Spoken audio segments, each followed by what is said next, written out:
Hey everyone, welcome to our interview here with Kathy Ellis, our congressional candidate. Thank you so much for joining us today.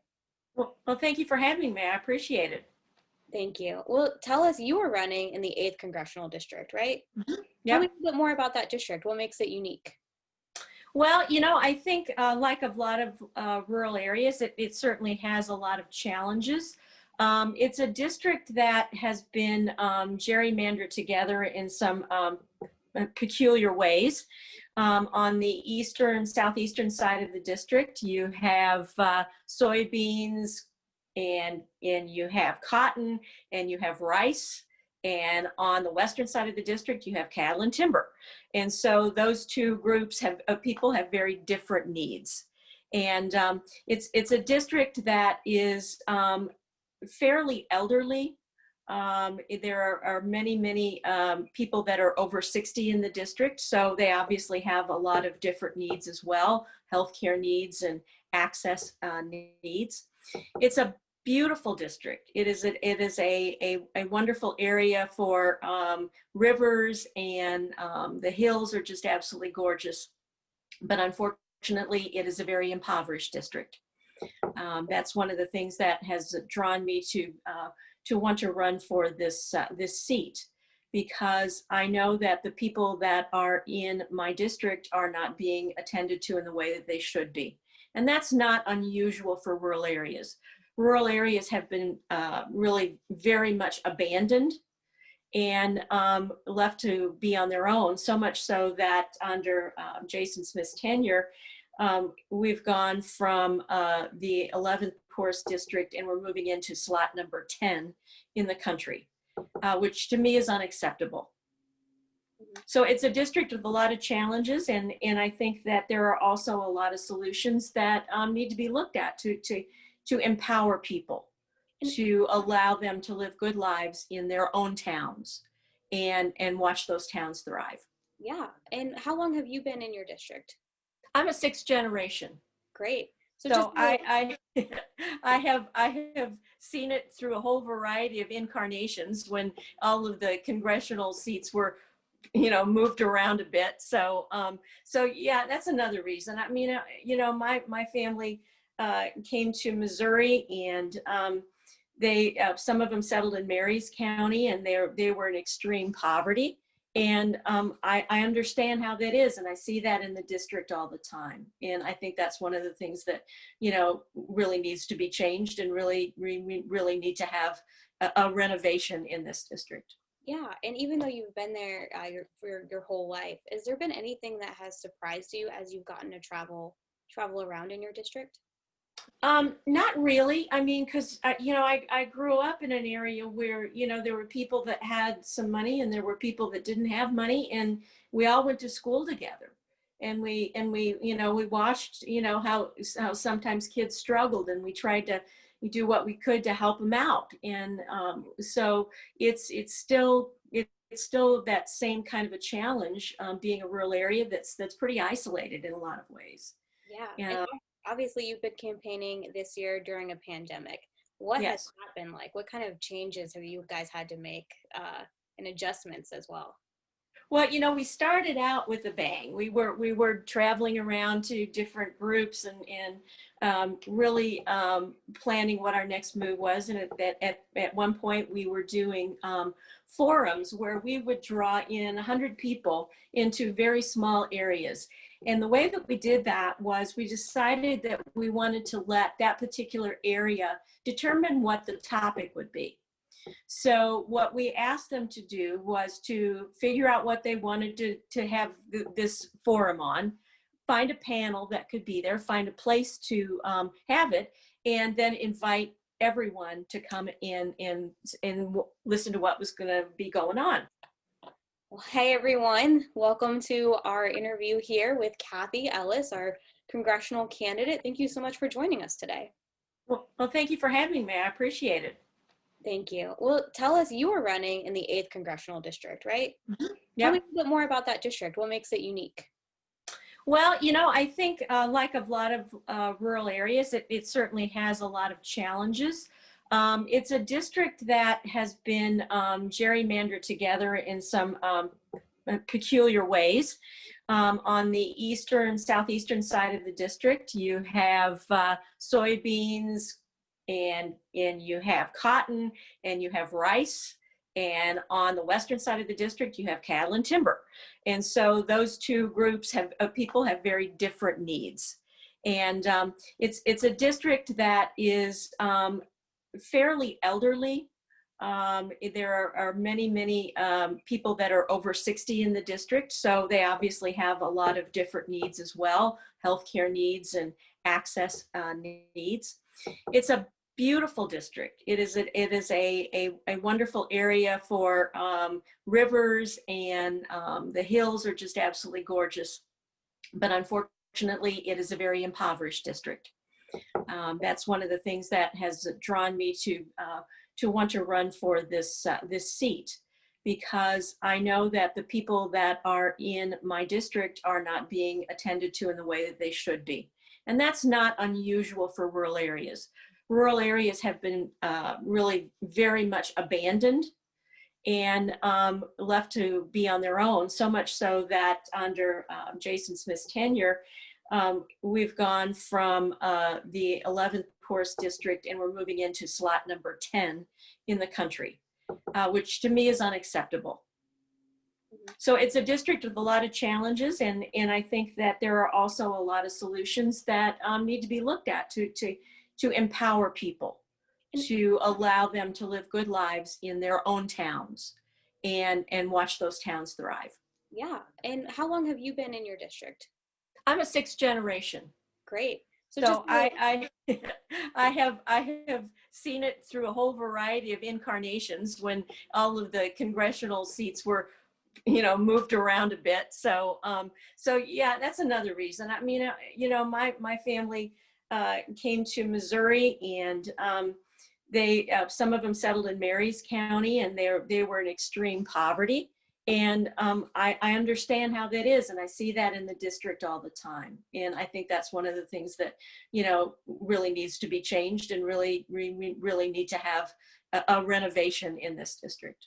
Yeah, and even though you've been there for your whole life, has there been anything that has surprised you as you've gotten to travel around in your district? Not really. I mean, because I grew up in an area where there were people that had some money, and there were people that didn't have money, and we all went to school together, and we we watched how sometimes kids struggled, and we tried to do what we could to help them out. And so it's still that same kind of a challenge, being a rural area that's pretty isolated in a lot of ways. Yeah. And obviously you've been campaigning this year during a pandemic. What has Yes. that been like? What kind of changes have you guys had to make and adjustments as well? Well, we started out with a bang. We were traveling around to different groups, and really planning what our next move was. And at one point, we were doing forums where we would draw in 100 people into very small areas. And the way that we did that was we decided that we wanted to let that particular area determine what the topic would be. So what we asked them to do was to figure out what they wanted to have this forum on, find a panel that could be there, find a place to have it, and then invite everyone to come in and listen to what was going to be going on. So our first one that we did was on healthcare. Healthcare remains the #1 issue in the 8th district. And we had Republicans, Democrats, independents. And one of the things that we learned as we did a whole series of these on different topics was that we could agree on some things, we couldn't agree on others, but we knew that it was a problem. And when you can define a problem, that's the first step to having a solution to it. Because there's so many ways that we would see how we could improve healthcare in the district, and so many ideas. And so it's just a question of how can we bring together well-informed people who are willing to make choices about how they want to live their lives and the kind of healthcare that they want. Yeah. And that has remained consistent. Healthcare is #1. Probably second would be broadband, and the ability to have access to Zoom. That's a problem that we ran into. You asked how that's changed with COVID. Trying to do Zoom for as many people as you can was almost impossible, but we continued to, I think we ended up having about 45 forums um, over this year alone. And so I think that we reached as many people as we could, but we come back to that fundamental issue is that everybody needs to have access. And we're even seeing now that the farmers need to have broadband for some of their equipment even to run the way that it's supposed to. So, there's so many challenges and changes that need to be made. Yeah, and this isn't the first time you've run for this district, right? You ran in Right. 2018 as well, correct? Right. Yes. And that was the 75,000 miles on the car year. Yeah. And we went to every nook and cranny in the district. We talked to any, if there was one person that showed up, great. If there were 100 people that showed up, great. We'd do it. And we answered questions and we sat down and we talked. And that's the most important thing is that we were able to do that. And one of the things that was challenging this time around was not being able to go out as much and be with people because of COVID. We were warned very early on, that we were probably, being closer into the population areas, we were probably more dangerous to people in the district than they were at that point in time. And so we wanted to be very careful so that none of our staff would be sick. Nobody would, get the virus from us because we traveled a lot. So we were very cautious about that. And what we've been headed out over the past few months, and we're wearing our masks and we're doing, everything that we can outside. So, that's one of the things that, I'm glad to be back doing that because that makes all the difference in the world. Well, I've got to ask that I did see that you put about 75,000 miles on your car the last time. How is your car? Well, it's hanging together. It also got one deer hit. Ooh. And during the last month of the campaign, I had to have a rental car to ride around in. But it hasn't fallen apart thus far. So no deer this time around, then, huh? I think it's gonna make it. I think so. What is your measurable for this campaign in comparison to the last time? There was the 75,000 miles on the car last time, but with the pandemic, like you said, you're doing more Zoom. Is there something similar that you guys are doing that you're kind of substituting that driving out for? Well, I've been spending a lot of time on the phone. We've been doing as much on social media as we can. We've been doing phone banks. We've been doing texting, everything that we can possibly do to reach out to as many people as we can. I mean, I know that, our amount of texting that has been done has just been extraordinarily high. And so I think that, you have to do the best you can with a very challenging situation. And, I'm very, very concerned about our district. I think that it has been abandoned in so many ways. And one of the challenges that I've always had to deal with is that so many people over the last, which will be almost 4 years, have called me thinking I'm already the representative because they can't get any satisfaction from the current one. And so that's what I've done all my career as a social worker is I help people solve their problems.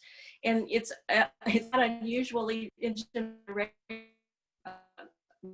social work practice that I'll get phone calls from strangers who say, "You're a social worker, can you help me out?" Sure, what do you need? And with my network of people, I can usually find an answer to the problem. Yeah. And so, that's one of the things that has been frustrating is that I don't have the backup for this, but our current representative is not answering their needs. And so, when I hear stories from them, like, he tells me that the only people that are his constituents are the ones that give him money and the ones that vote for him, and everybody else is out in the cold. That's unacceptable. And hearing that from so many people over and over again, it makes me, angry as well as a resident of this district. It says, I don't matter. And so, that's partially the reason that I'm running is I don't like the fact that when you have integrity, you don't take dark money. You don't have all this $1 million in the bank. you try to have a grassroots campaign, and you raise money from people that give you $1, and some people will give you more, and you keep going until you have enough that you can run a decent campaign, which we have.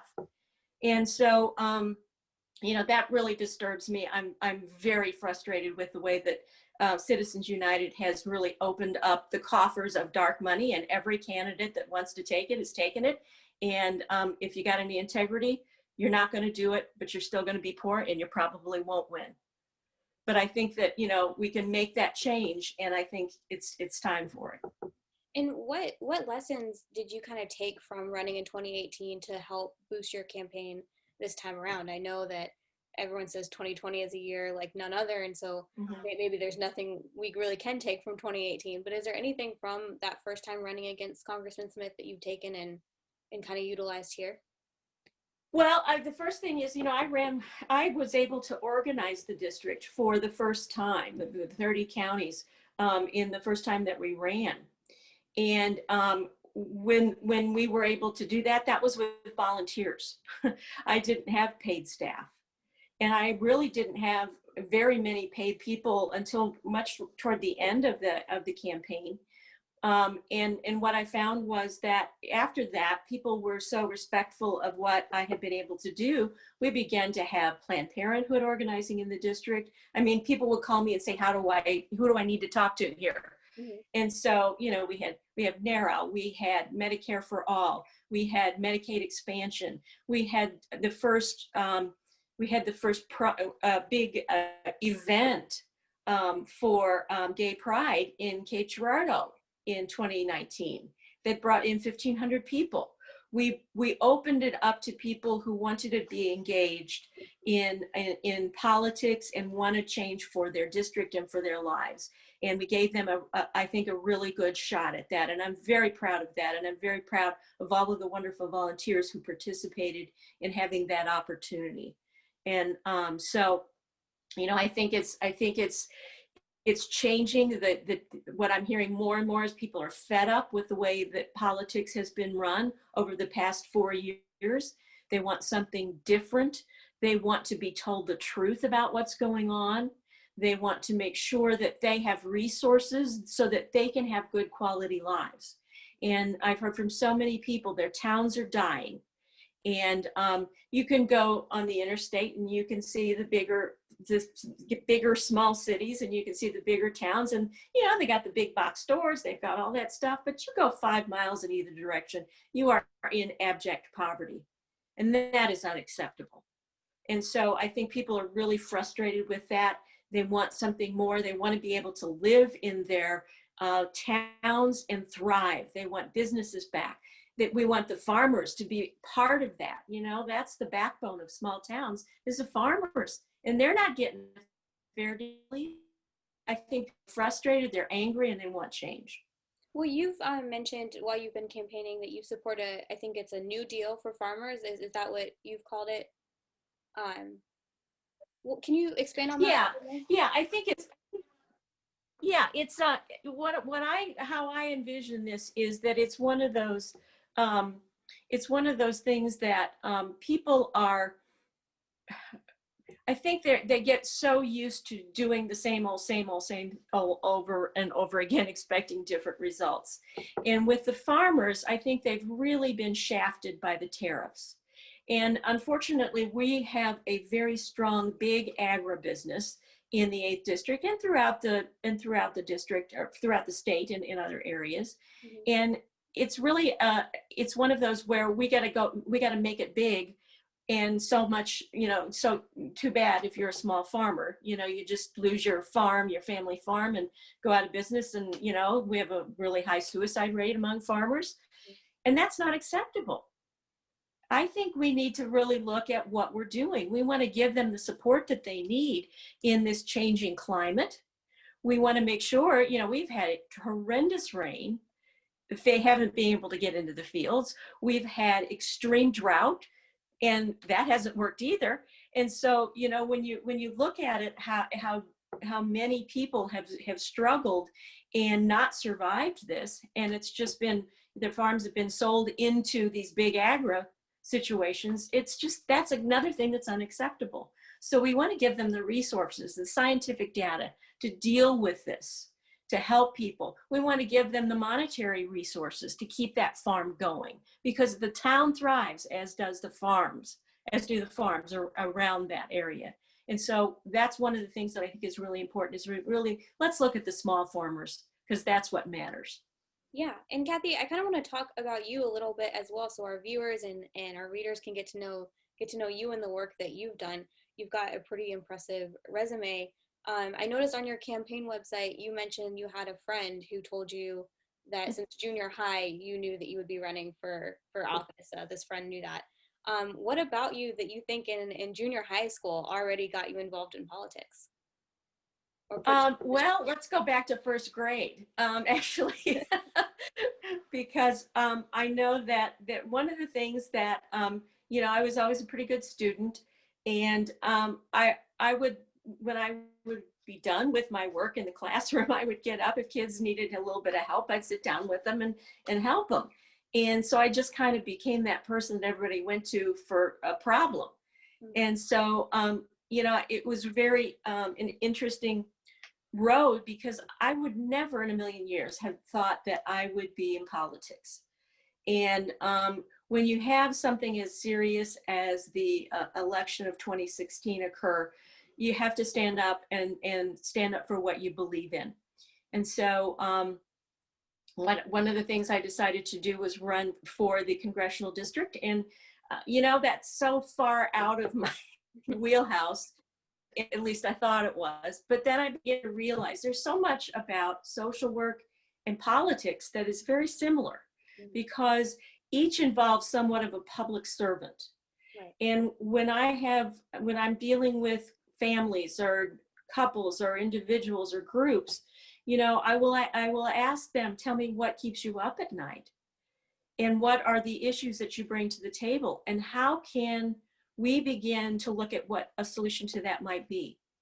And so if we listen, if we pay attention to how this can be resolved, if we then give people the toolbox, whatever their particular toolbox is, to begin making those changes on their own, then we have an empowered individual, an empowered family, an empowered community, an empowered state and a country.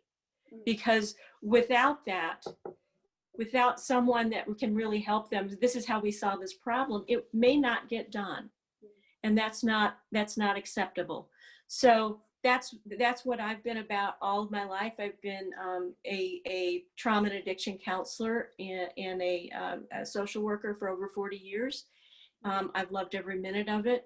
And I think I see, one of the things is I see the extension into being a public servant as being something very important. We need to address those needs of people in this very same way.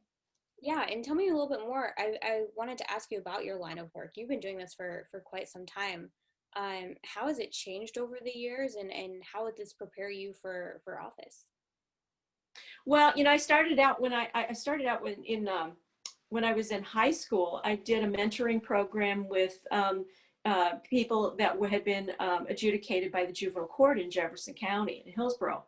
And so I ended up doing a practicum in that, and I have a degree in administration of justice with a focus on treatment of offenders. And so it was a natural thing to go then into social work, but I had been accepted at WashU in the law and social work, a double major kind of a situation. And you either started with social work the first year or law. So I happened to be in social work, and that became what I decided I needed to do with my life. But when I first started out, the difference is just amazing, because we did not have the classes that we needed, the stuff that we need to know now about psychopharmacology. We didn't know about the brain chemistry that's involved in dealing with mental illness. And so now there's so many changes in about how that brain works, that we have to continue to, take classes and have continuing education about how to practice effectively. And so it's been a massive change over these 40 years, and it's a whole different kind of a situation. And we need social workers so desperately to go into a whole variety of places you know, there's so much need in the district for people that know about addiction, who know about mental health issues, and who are willing to work with people that that are really in great need of help. Yeah, and you've done a lot of work yourself to address domestic violence issues as well. And there was a recent report that came out from the Violence Mm-hmm. Policy Center, and they ranked Missouri #2 in terms of intimate partner death with women in Missouri. What do you think needs to be done on the federal level, or what could you do if you were in Congress to kind of advocate for any changes or any kind of alleviation to this issue? Well, I've always seen that domestic violence, and I you know have worked with many women over the years who've suffered from domestic violence. What we know is that in order for them to leave their homes and get some help, they generally have to go out 7 times, but they keep returning back home. And if by that 8th time they're either dead or they are moving into, you know, having access to treatment and help that they need to stay away from their abuser. Yeah. I am appalled at the lack of support that the state of Missouri and at the federal level gives domestic violence. Most of the time you can get a few federal grants, but people do not see it as very much of a health issue. It involves the whole family, mental health, physical health. You know, it involves, you know, how those people are impacted for the rest of their lives. And so I have been really wanting to have the opportunity on the federal level to create the way that we can treat people. We know that if we can keep them for a period of time, their lives will change dramatically if we give them the resources and the services that they need, if we give them the shelter that they need. And so, you know, I've been involved with several shelters that have provided, you know, housing for the whole family, even taking the dog to have a foster parent at some of at a vet. We have a system that, you know, we piece it together, but it's all volunteer, and we need to, you know, focus on that and how we can resolve this horrible issue in our state. And quite frankly, right now, I don't think anybody is really too concerned with that. What is, in your opinion, the first step? It sounds like there's a lot of things that we need to address, both in the country and in our state. What's the most prominent need that you think you see when it comes to Healthcare. We have lost at least five hospitals in our district. That's been under Jason's tenure. While he participated in an Iron County kind of an intervention to keep that hospital open, nothing else has happened since. And so we have to get those hospitals going. We have a federally qualified health center, comprehensive health care. It's in a variety of ways. We have it in the district. Sometimes you have dental and you go 30 miles and then you can have primary care. But we have few that are comprehensive, having primary care, dental, behavioral health, drug and alcohol services, domestic violence services under one roof, so that we can address the needs of people. And, you know, if you go in for high blood pressure, you might be assessed for, you know, mental health issues, or there may be something going on concurrently. You can walk over to the next office and get an evaluation just to kind of see what's going on. So if we can expand that, that's a really wonderful way to address some of the medical needs as we go forward in people who are in rural areas. And one thing that you've been particularly critical of Congressman Smith on has been COVID relief funding. Just this morning, New York Congressman Rose, he was actually pretty critical of both parties in Congress, Democrats and Republicans, for not working together on a COVID package and playing politics, you know, a little too much in his opinion with that. If you were in Congress, how would you work across the aisle, and how would you, you know, get people to come to the table? Well, I agree with him about that. I mean, I think that everybody's got their little plot of turf that they're guarding jealously, and they're not going to share it. And, you know, that doesn't work. You know, one of the things I've always done when I've worked with couples is that my first thing that I tell them is, okay, you're both in here today because I'm assuming you want to be here to either figure out if you're going to divorce or if you're going to stay together. Mm-hmm. And I said, this is going to be work for both of you. and for me.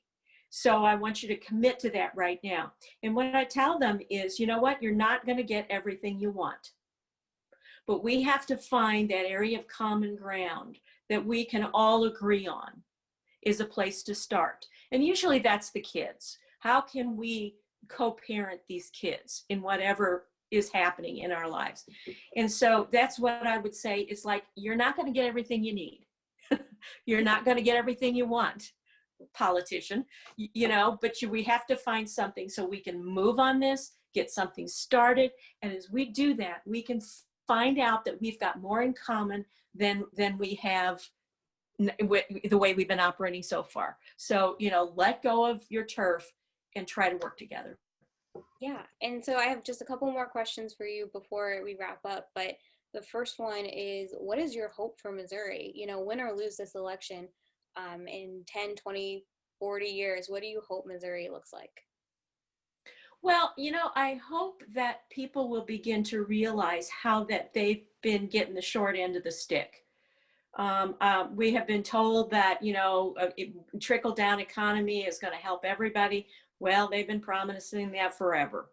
And so I think, they need to really look at the people that they're putting in office, because, one of the things is in the 8th district, we have had, an amazing thing happen when people have voted in medical marijuana. They voted in no on right to work.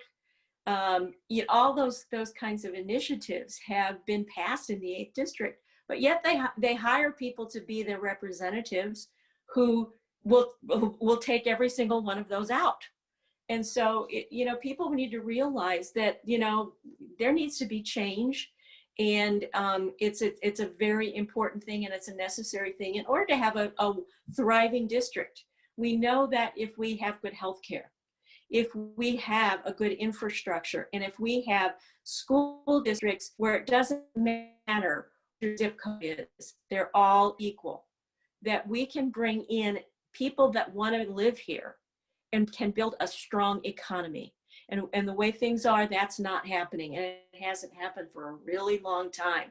So that's my wish, is if somebody can get that done, that will be a blessing to us all. And this next question is obviously, it's going to be a very important one. It's what I've been asking a lot of people this election cycle. As you're on the campaign trail, when you get to go out on the campaign trail, what is your food or snack of choice? Well, my it's usually of necessity, so I wouldn't say it's a snack or choice, but I've gotten quite fond of all of the Mexican restaurants in the district, because you can pretty much count on any small town to have a Mexican restaurant. Mm-hmm. And you can always bet that it's going to be pretty good if it's still there, because it's and a lot of times, it's been there for years and years, and that's where a lot of the meetings go on and things like that. So find a Mexican restaurant wherever you go in the 8th district, and you should be pretty good. Now, would you consider Taco Bell a Mexican? No, these are real restaurants. That hurts a little bit, but that's okay. I'll let you have that. They bring the chips out, they bring out the salsa. Fair. Well, they don't bring you chips at Taco Bell, unfortunately. It's my favorite restaurant, so I'll let it slide.